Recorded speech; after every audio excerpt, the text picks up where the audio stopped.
ఆసియాలోనే అత్యంత ధనిక municipal corporation అయిన బృహన్ ముంబై మున్సిపల్ కార్పొరేషన్ ఎన్నికలు ముగిసినా మేయర్ పదవి మీద ఇంకా చిక్కుముడి వీడలేదు.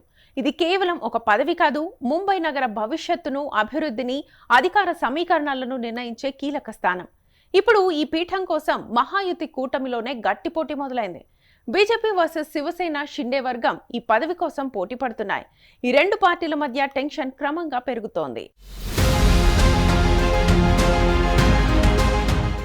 ఇటీవల జరిగిన బీఎంసీ ఎన్నికల్లో మహాయుతి కూటమి 118 సీట్లు గెలుచుకుంది. మెజారిటీకి కావాల్సిన సంఖ్య 114, అంటే స్పష్టమైన మెజారిటీ ఉంది. కానీ బీజేపీ ఒక్కటే 89 సీట్లతో అతిపెద్ద పార్టీగా నిలిచింది. షిండే, శివసేన 29 సీట్లు సాధించింది. ఈ 29 సీట్లే ఇప్పుడు కింగ్ మేకర్ స్థానంలో ఉన్నాయి. బీజేపీకి మెజారిటీ దక్కాలంటే షిండే సేన మద్దతు తప్పనిసరిగా మారింది. ఈ నేపథ్యంలో ఏక్నాథ్ షిండే ఒక స్టైల్ డ్రామా సృష్టించారు. తన 29 కార్పొరేటర్లను ముంబైలోని 5 స్టార్ హోటల్స్ కి తరలించారు. ఇది సాధారణ బస కాదు, రిసార్ట్ రాజకీయాల పేరుతో ఒక పక్కా ప్లాన్. ప్రత్యర్థుల నుంచి ప్రలోభాలు, ఫిరాయింపులు రాకుండా జాగ్రత్తగా ఉంచడమే వీరి లక్ష్యం. హోటల్లోనే గ్రూప్ లీడర్స్ ను ప్రకటించే పనులు, అఫిడవిట్లు, డాక్యుమెంటేషన్ అన్ని త్వరగా పూర్తి చేస్తున్నారు. ఇది టెక్నికల్ గా ఎలాంటి అనర్హత, ఫిరాయింపులకు అవకాశం లేకుండా చూసుకునే ప్రయత్నం చేస్తున్నట్లుగా తెలుస్తోంది. मोदी जी बोलते हैं कि मेयर बीजेपी का बनेगा, लेकिन कैसे बनेगा ये बोला नहीं मोदी जी। उनके पास बहुमत नहीं है बीजेपी के पास, तो ऐसा क्या बोलते हैं वैसा के लेकर, हम मराठी में बोलते हैं कुबड़े लेकर। अब उनके जो पार्टी के जो कोई है साथी सिंधेगढ़, उनके 20-25 लोग चुनकर आए हैं, वो उनको बंद करके रखा है। ताजमहल होटल का जेल बना दिया है पूरा। ताजमहल होटल जो है ताज लैंड्स एंड, वहाँ जेल बना दिया है। वहाँ और जो गेस्ट रहते हैं उनकी कंप्लेंट आ रही है कि हमको भी कैद खाने में रखा है। तो एक मोदी जी की सरकार यहाँ है, चल रही है। देवेंद्र फडणवीस जैसा एक मजबूत मुख्यमंत्री यहाँ है, होम मिनिस्टर यहाँ है, फिर भी अपने कॉर्पोरेटर्स को कैद खाने में रखना पड़ रहा है। ये किसका डर है मोदी?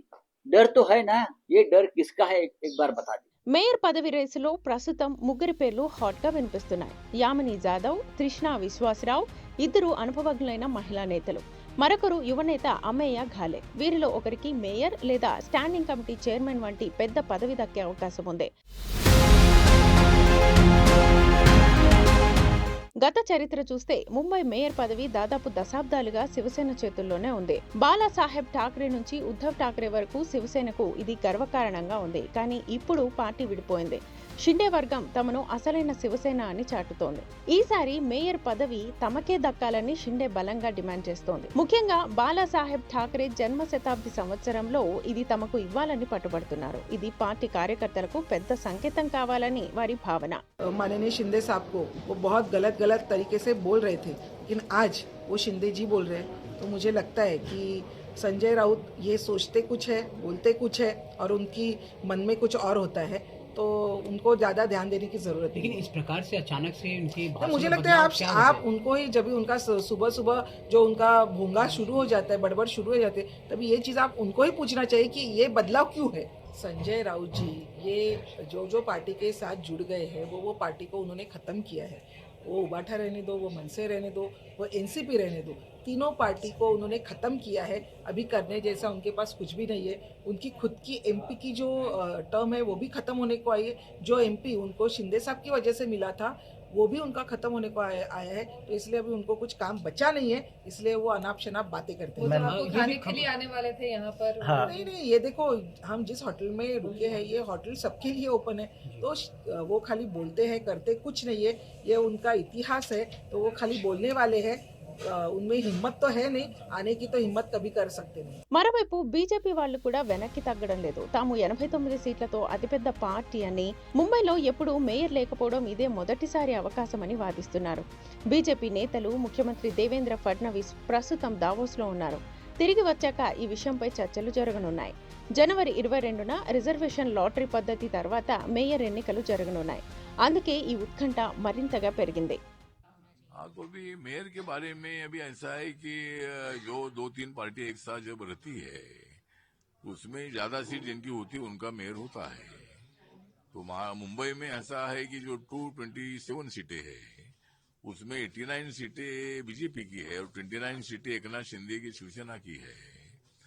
वैसा तो नियम ऐसा होता है, नियम नहीं लेकिन ऐसा अंडरस्टैंडिंग होता है कि जिसकी ज्यादा सीटें हैं उनका मेयर होता है, जिनकी कम सीटें होती है उनका डिप्टी मेयर होता है। जिस तरह पहले अनेक सालों से चलता रहा है कि बीजेपी और शिवसेना एक साथ रही, पहले उद्धव ठाकरे और बीजेपी, तो ज्यादा सीटें शिवसेना की रहती थी तो शिवसेना का मेयर होता था और डिप्यूटी मेयर शिवसेना का होता था, डिप्यूटी मेयर बीजेपी का होता था। ప్రతిపక్షం వైపు చూస్తే ఉద్ధవ్ శివసేన 65 సీట్లు, రాజ్ ఠాకరే ఎంఎన్ఎస్ 6, శరద్ పవార్ ఎన్సీపీ 1 మొత్తం 72 సీట్లు, కాంగ్రెస్ 24, ఎంఐఎం 8, ఎస్పీ 2, ఇతరులు 34 సీట్లు గెలిచారు. కానీ మెజారిటీ లేకపోవడంతో వీళ్ల పాత్ర పరిమితంగా మారింది. ఇక గుజరాత్ మహారాష్ట్ర విభజన కాలంలో గుజరాతీలు ముంబై కోసం పోరాడిన చరిత్ర ఉంది. అప్పటి నుంచి ముంబై మీద కొందరి కన్ను ఉందని చరిత్ర చెప్తోంది. ఇప్పుడు మోదీ, అమిత్ షా లాంటి నేతల దూరదృష్టితో బీజేపీ ముంబైలో బలంగా నిలిచిందని కొందరు చెప్తున్నారు. కానీ ఇప్పుడు ప్రశ్న ఏంటంటే, మేయర్ పీఠం బీజేపీ చేతికి వెళ్తుందా లేక శివసేన షిండేకు ఇచ్చి సంప్రదాయాన్ని కొనసాగిస్తారా అనేది ఆసక్తికరంగా మారింది. ఈ రాజకీయ పోటీలో ఎవరు గెలుస్తారో కొన్ని రోజుల్లో తేలనుంది.